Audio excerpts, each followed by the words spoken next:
रहे थे। दिल्ली की एक पॉश सोसाइटी में सन्नाटा छाया हुआ था। सिक्योरिटी गार्ड गेट पर सो रहा था। अचानक एक तेज चीख गूंजी। आवाज ऊपर से आई, 7वें माले से, फ्लैट 702 से। गार्ड घबराकर उठा और सीढ़ियां चढ़ने लगा। फ्लैट का दरवाजा खुला पड़ा था। अंदर घुसते ही सबका खून जम गया। शिवानी मेहरा फर्श पर पड़ी थीं। उनका गला कटा हुआ था। खून चारों तरफ फैला हुआ था। उनके पास उनका पालतू कुत्ता रोमन बैठा था। रोमन का मुंह खून से सना हुआ था। वो गुर्रा रहा था, लेकिन किसी पर हमला नहीं कर रहा था। पड़ोसी नीचे इकट्ठा हो गए। किसी ने पुलिस को फोन किया। इंस्पेक्टर राकेश ठाकुर टीम लेकर पहुंचे। पहली नजर में सबको लगा कुत्ते ने मालकिन को मार डाला। पोस्टमार्टम रिपोर्ट आई। मौत गले दबाने से हुई। दांतों के निशान बड़े कुत्ते जैसे थे। सबने कहा रोमन ने किया होगा, लेकिन राकेश को शक हुआ। रोमन को देखा तो वो उदास बैठा था। शिवानी के कपड़े सूंघ रहा था। हमला करने वाला कुत्ता इतना शांत कैसे हो सकता है? उन्होंने शिवानी का फोन चेक किया। बहुत सारे मैसेज एक नंबर से आए थे। नंबर का नाम था वी। मैसेज पढ़े तो हैरानी हुई। वी, आज रात फिर वही खेल? रोमन तैयार है? शिवानी, हां। इस बार और ज्यादा इंटेंस। मुझे वो एक्साइटमेंट चाहिए। फोन में कुछ वीडियो क्लिप्स भी मिली। वीडियो बहुत डिस्टर्बिंग थे। शिवानी और रोमन के साथ कुछ अननेचुरल और शॉकिंग सीन थे। शिवानी खुद रिकॉर्ड कर रही थी। ये कोई साधारण प्यार नहीं था। ये हवास का अंधा खेल था। राकेश ने नंबर ट्रेस किया। वी का नाम था विक्रम। विक्रम शिवानी का पुराना बॉयफ्रेंड था। अब वो उनकी प्रॉपर्टी का मैनेजर था। विक्रम को पूछताछ में लाया गया। वो पहले इनकार करता रहा, फिर कबूल कर लिया। उसने बताया शिवानी को ये एडिक्शन मेरे साथ शुरू हुआ था। मैंने ही उसे रोमन के साथ ये सब करने के लिए उकसाया। हम दोनों मिलकर ऐसे वीडियो बनाते थे, फिर अमीर लोगों को ब्लैकमेल करते थे। बहुत पैसा आया, लेकिन पिछले कुछ महीनों से शिवानी कह रही थी कि सब बंद कर देना है। वो अपनी बेटी आरुषि को बताना चाहती थी। मैंने बहुत मना किया। उस रात वो फिर मना कर रही थी। मैं गुस्से में आ गया। मैंने उसका गला दबाया। रोमन बीच में आ गया। उसने मुझे काटने की कोशिश की। मैंने उसे भी मारा, लेकिन वो नहीं मरा। मैं डर के मारे भाग गया। असली कहानी सामने आई। रोमन ने मालकिन को बचाने की कोशिश की थी। चीख शिवानी की थी जब विक्रम ने हमला किया। रोमन ने विक्रम को काटा था, लेकिन वो शिवानी को बचा नहीं पाया। विक्रम को गिरफ्तार कर लिया गया। उस पर मर्डर और ब्लैकमेल का केस चला। कोर्ट ने उसे उम्र कैद की सजा सुनाई। शिवानी की बेटी आरुषि मुंबई से आई। उसने रोमन को गोद लिया। अब रोमन उसके साथ मुंबई में रहता है।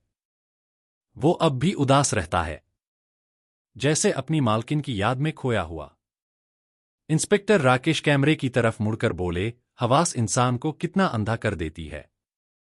कभी इंसान जानवर बन जाता है, और कभी जानवर इंसान से ज्यादा वफादार साबित होता है।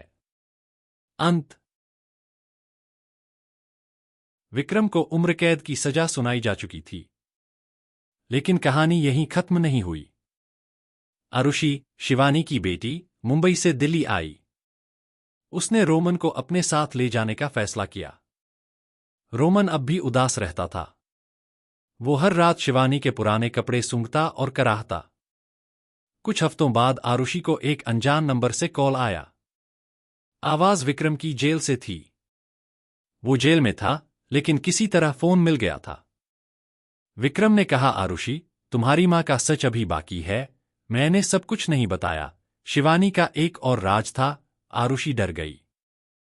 उसने इंस्पेक्टर राकेश को फोन किया। राकेश ने तुरंत जांच शुरू की। जेल में विक्रम से पूछताछ हुई। विक्रम ने कबूल किया, शिवानी सिर्फ मेरे साथ नहीं थी, उसका एक और पार्टनर था, सोसाइटी का ही एक आदमी। उसका नाम था राजेश कपूर। राजेश अमीर बिजनेसमैन था। वो भी शिवानी के साथ ब्लैकमेल गेम में शामिल था। शिवानी ने रोमन के साथ वीडियो बनवाए, फिर उन वीडियो से राजेश को ब्लैकमेल करती थी। राजेश को डर था कि अगर ये बात बाहर आई तो उसकी इज्जत और बिजनेस दोनों खत्म हो जाएंगे। राकेश हैरान रह गए। राजेश कपूर सोसाइटी का रेसिडेंट वेलफेयर एसोसिएशन का प्रेसिडेंट था। वो हमेशा शांत और सम्मानित दिखता था। पुलिस राजेश के घर पहुंची। राजेश ने इनकार किया, लेकिन उसके कंप्यूटर से पुराने वीडियो मिले।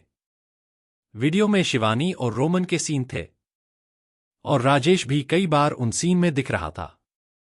राजेश ने आखिरकार कबूल लिया। उसने बताया, शिवानी मुझे ब्लैकमेल कर रही थी। मैंने उसे बहुत पैसा दिया, लेकिन वो और मांगती रही। उस रात मैं उसके फ्लैट पर गया। मैंने उसे आखिरी बार मना किया। वो नहीं मानी। मैंने गुस्से में उसे धक्का दिया। वो गिर गई। फिर विक्रम आ गया और उसने गला दबाया। मैं डर के मारे भाग गया। मैंने सोचा रोमन पर शक होगा। दोनों कातिल सामने आ गए। विक्रम और राजेश दोनों ने मिलकर शिवानी की हत्या की थी। विक्रम ने गला दबाया। राजेश ने प्लानिंग की और सबूत मिटाए। रोमन बीच में आया था। उसने राजेश को काटने की कोशिश की, इसलिए रोमन के मुंह पर खून लगा था। कोर्ट में नया केस चला। राजेश को भी उम्रकैद की सजा हुई। विक्रम की सजा पहले से थी। अब दोनों जेल में सड़ रहे थे। आरुषि रोमन के साथ मुंबई वापस गई। एक दिन आरुषि ने रोमन से बात की। तुमने मम्मी को बचाने की कोशिश की थी। तुम सबसे वफादार हो। रोमन ने उसकी तरफ देखा। उसकी आंखों में आंसू थे। इंस्पेक्टर राकेश ने फिर कैमरे की तरफ देखा। हवास का खेल कभी खत्म नहीं होता। एक इंसान गिरता है तो दूसरा भी साथ आ जाता है, लेकिन वफादारी सिर्फ दिल से होती है। जानवर भी इंसान से सीख सकता है, या इंसान को सिखा सकता है।